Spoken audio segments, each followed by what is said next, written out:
the work of the outputs, the first outputs of our working group on standards and best practice within EDMO. And for that, I'm delighted to welcome our colleague Emma. So Emma is joining us from EUI, European University Institute, and also LSE in London, Emma Goodman, and she is going to take us through the guidelines and the standards as they exist at the moment. And as you know, right after Emma's presentation, we're going to break up into much smaller groups, and along with my colleagues from the rest of the working group, we're going to have an opportunity to really get into discussion. So stay with us for the afternoon. We really want your input and your feedback on what we have thus far, because this is very much a work in development, a work in under development. So Emma, over to you. Thank you very much, Sally, and thank you so much to everyone who presented so far. That was absolutely fascinating, and it's given us so much more to think about already. And thank you to everyone for staying on the call and participating in this section as well. So as Sally has already started to explain, we have established within EDMO a working group on standards and best practices in media literacy. And this group comprises members both of the EDMO Advisory Board and then the EDMO EU team, which so me, Sally, and Chloe and Paolo Gori, also from the EUI, and some participants from the EDMO hubs as well. And so we have started to work on this document, which you have there in the chat, and which we're going to work on a bit more later. But just to sort of explain sort of the thinking behind this. So we had, we've all, look at a lot of different projects, and we think about a lot of different aspects of media literacy, and we thought that there is, even though the sector is very diverse, there is, a need for some kind of more thought about, standards, guidelines, and best practices. And it would really be helpful, we thought, both for practitioners and for those looking at the sector, if we could, start to work on some kind of standards for this. This is part of our sort of EDMO's wider mission of raising standards within media literacy, because this, of course, would increase the public's resilience to online mis and disinformation. And well, it is, as we said, it is, we realize that the sector is extremely diverse, so there isn't a one-size-fits-all approach. So we're not trying to suggest, that there is, but we think that this is something that would be really useful. And we also think that this could be something that tech companies could use who have signed up to the Code of Practice on Disinformation in their efforts to address some of the commitments focused on user empowerment, such as Commitment 17. And one of the activities, of us and the EDMO hubs is to compile sort of repositories of practices and initiatives, and this is something we could also use for that. So just about our draft document. So the idea is that so we're producing this sort of the list of standards or guidelines, and it can kind of be used as a checklist. The idea is that this will be very much used for self-assessment, at least in the first iteration. It's not something that we're not going to be assessing people using this. The idea is that practitioners can use this themselves to assess their own work. And we are basing our understanding of media literacy on the definition used by the European Commission's Media Literacy Expert Group, which is that media literacy is, as we say in the slide, it's an umbrella expression that includes all the technical, cognitive, social, civic, and creative capacities that allow a person to have a critical understanding of the media and interact and engage with it. And the idea, so when we're going to look through the standards, the idea is that each one will include an explanation of what it means, why it's important, and will then offer some links to good examples or further reading. I want to stress that this, what we're going to share with you now, is very much, it's a first draft. We have obviously very keen to have input during this session. And at a later date, we will publish a more thorough draft and invite wider feedback from anybody who wants to get involved. And we are hoping in our final document, we're hoping to feature projects from across Europe as examples of good practice. And so we're very open to suggestions of these either during this session or do get in touch to discuss those afterwards too. So I'm going to start to just go through the document. I haven't put it all into the slides because that would just be sort of overwhelming, too much text, but just to briefly explain each one. So we've divided it into several sections, and so this is in the kind of the planning section. So which we've called key goals and principles, and so these are the things which we suggest you do sort of right at the output, probably before you sort of would have even started, which is to develop clearly defined, achievable, and ideally measurable goals for an initiative. This will allow for more focused, sort of targeted work, and then will allow for the potential to have more rigorous and effective assessment and evaluation of these goals at the end. It is, of course, so important to bear in mind that these goals might evolve during the course of the project, and so can obviously be updated and refined. And then to establish your key principles and ensure that your initiative takes an evidence-based pedagogical approach. And we think that identifying some key principles is a helpful way to guide your work. And of course, if you are doing any educational training, it's essential to use a sort of established pedagogical framework with sound learning objectives. And and in the document, we actually link to Namely's resources here because we think that the principles that Megan already shared are very useful to look at. And also, Ofcom in the UK is developing some proposed principles for media literacy design targeted at online platforms, and those could be very useful to look at as well here.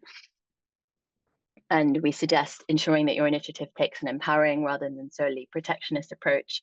I imagine this is something that most of you think about already. Sort of decades of research suggests that it is very useful to think about media literacy as empowering rather than just preventing harm. And we also say consider possible negative outcomes, which some of our speakers have already discussed, and taking any steps to reduce these. If we move on to the next slide. So this is still in the planning phase, but this would be exploring the wider context in which you're operating. So carrying out a needs analysis that would answer the question of why your initiative is necessary based on the needs of your audience and what gaps sort of exist in terms of your audience's skills or in terms of provision. Consulting your target audience, if possible, involving them in project design. This is important, obviously, to increase the likelihood that the project will be relevant to them and accessible and effective. And relatedly, it's important to carry out an assessment of the existing evidence to establish whether the project is likely to create measurable impact and the best ways to take this forward. And this evidence could be academic research, or it could be research done within the industry or outcomes of other projects in the field. And we think it's also crucial to sort of inform and engage the wider media literacy community in which you're operating, as nobody is obviously working in a vacuum. So it's important to make sure that you're familiar with those working in your region or targeting similar groups. And this will both help your project and will help you to promote your results afterwards. And just further considerations within this planning phase is that it's important to carry out an ethics and accessibility check, particularly if you're going to be working with children or any kind of vulnerable audiences. And obviously within the EU, it's important to check for GDPR compliance and think about any other legal considerations. This would obviously also apply in different markets based on the legal situation. And we think at this point, it's also useful to ensure that you do have the sufficient financial and human resources to not only to complete the project, but also to evaluate its impact, and build in at this point an evaluation plan so that you can gather the necessary data, including potentially establishing control groups or doing pre-testing, and to ensure that appropriate resources are set aside for more evaluation at the end of the project. So moving on to the next phase, which we've called the implementation phase of the project, we suggest that it's crucial to carry out some kind of a pilot project with a suitable sample size, and then integrate the lessons learned from this. This will offer you a huge amount of information about the sort of accessibility, usability, and effectiveness of your initiative, and allow you to make the necessary adjustments early. And of course, it's always useful to benchmark your target audience's skills and knowledge, and this will allow you to better target your intervention and carry out more effective evaluation. And we suggest that at some point you carry out an improvement assessment during the project and be prepared to adapt in case of unexpected developments. And it's important to have to think flexibly and also have some mechanisms to adapt at this point. And it's really important as well to continue to engage with the target audience throughout implementation. Hopefully you've already engaged with them at the beginning, but it's good to seek feedback regularly throughout the course of the initiative. And this is also, during the project, is obviously a useful moment also to think about the durability of the resources that you are producing, if that's relevant to your type of project, and so to think, can they be used again, and if possible, ensure that resources can be easily used by others. And then moving on to the after section, which like the implementation section is also shorter. So this is focused on sort of reflection, evaluation, and dissemination. And the first sort of, I suppose, quite obvious point after all of that is to evaluate impact as rigorously as possible. And for your evaluation to be informative, as we've already suggested, it's often wise to use a control group or some kind of pre-post testing strategy. And as has already been mentioned in the chat, a very helpful resource here is Ofcom's evaluation toolkit. There's also some other UK-based tools which we will link to, and we would be very keen to get examples of any kind of evaluation frameworks done in other countries as well. And this is also obviously a crucial time to reflect on the lessons learned during the project, including successes, failures, and improvements. And as well as evaluating the impact, this is a sort of valuable step in assessing, the overall success of the project and thinking about what you can share. And the next step is to share evaluations and lessons learned with a wider community. But this is really important for creating a wider evidence base of what is and what isn't effective and can help inform future projects. And we know that sharing what went wrong can be particularly hard to do, but it's potentially extremely valuable for those carrying out future work. And last, but definitely not least, is dissemination.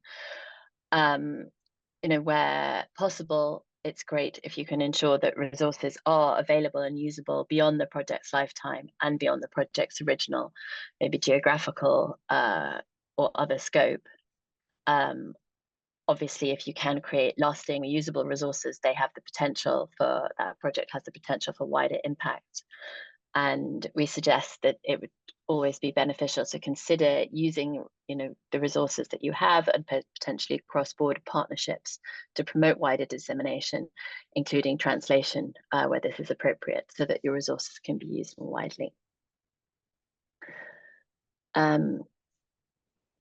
So that is, a very sort of brief summary of the document. The Thanks, idea Emma. now is that we will discuss it further. So I will hand back to Sally.